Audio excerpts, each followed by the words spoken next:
March 21st, 1945. Low over the gray chop of the North Sea, a formation of RAF bombers streaks toward Copenhagen at treetop height, so low that salt spray from the waves streaks across their windscreens. In the next 20 minutes, this mission will become both a masterpiece of precision bombing and one of the most devastating tragedies of the entire war, decided by a single lamppost. By early 1945, Denmark has endured nearly 5 years of German occupation, and its resistance movement is being hunted street by street. At the heart of Copenhagen stands the Schelles, a requisitioned office building that now serves as Gestapo headquarters, the nerve center of the campaign to crush what is left of the Danish underground. Inside the Schelles, interrogation rooms echo with the sound of a resistance movement breaking apart. Informants, torture, and seized paperwork have handed the Gestapo names, safe houses, and entire cells, and one by one Denmark's underground fighters are vanishing into custody, their fates sealed in filing cabinets on the building's lower floors. Desperate and running out of time, resistance leaders smuggle an urgent plea across the North Sea to London. Bomb the Schelles and burn the archives before the entire network is exposed.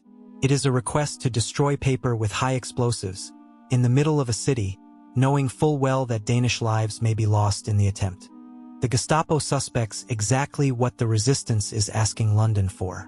As grim insurance, they move roughly 35 captured Danish resistance members onto the Schelles' top floor, human shields, calculated to make any bombing raid on the building unthinkable for the Allies. In London, RAF planners face an almost impossible equation. The target sits in the middle of a friendly European capital, wedged among homes, offices, and, just yards away, a French Catholic school called the Institut Jeanne d'Arc. One miscalculation, and a raid meant to save Danish lives could instead kill them. The answer is a bomber built almost entirely of plywood and spruce, the de Havilland Mosquito. Fast, nimble, and startlingly accurate at treetop altitude, it can thread between buildings and put its bombs through a specific set of windows rather than simply into a city block. Group Captain Robert Bateson is chosen to lead the strike, designated Operation Carthage, with aircraft of number 140 wing flying in 3 successive waves toward the Danish capital. On the morning of March 21, 1945, the Mosquitoes lift off from RAF Field in Norfolk, just before 9 o'clock, loaded with bombs meant to end the Gestapo's grip on Denmark in a single stroke. The route to Denmark hugs the wave tops of the North Sea, the aircraft skimming mere meters above the water to slip beneath German radar coverage. Spray from the swells streaks across the canopies as the formation roars east, low, fast, and utterly exposed if spotted. Crossing into occupied Denmark, the Mosquitoes drop even lower, skimming treetops and farmland at well over 300 miles an hour. Below, startled Danish civilians glance up at the roar overhead, the first hint that something extraordinary is unfolding above their fields and rooftops.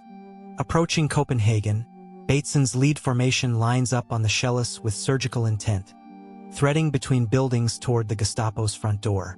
Every second of the run has been rehearsed for exactly this moment.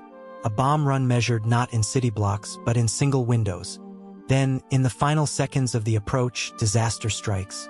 Wing Commander Peter Kleebo's Mosquito clips a 30-meter lamppost rising from a railway yard, tearing into the airframe, and in an instant, the aircraft that moments ago was tracking a textbook precision strike is falling out of the sky. Kleebo's crippled Mosquito slams into a garage complex on Frederiksberg Allé, directly beside the Institut Jeanne d'Arc, a French Catholic school packed with children. Flames and black smoke erupt skyward in a column visible for miles across the city, a marker that no one intended, and that no one can now take back.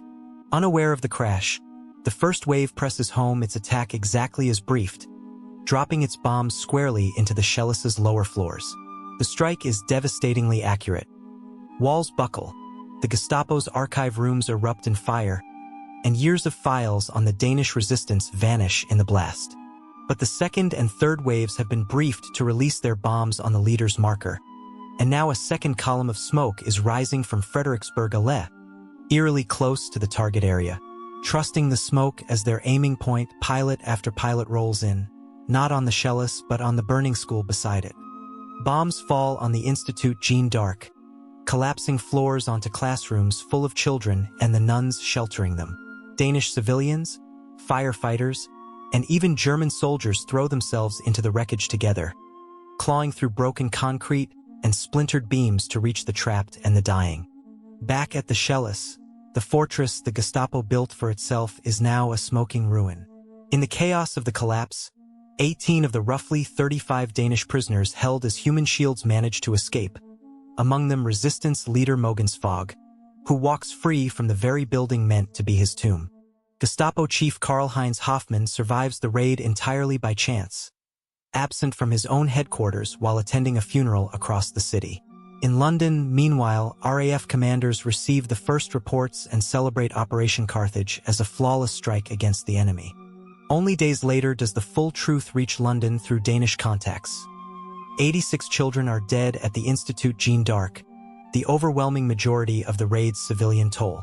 The triumph London had announced is, it turns out, inseparable from a tragedy no one had intended and few had imagined possible. The Gestapo's archive is gone, and with it the planned roundup that would have gutted what remained of the Danish resistance, a network that survives to see liberation only weeks later. But in Copenhagen, the memory of the school on Frederiksberg Allé endures, a reminder of how thin the line runs between a war won and a wound that never fully closes.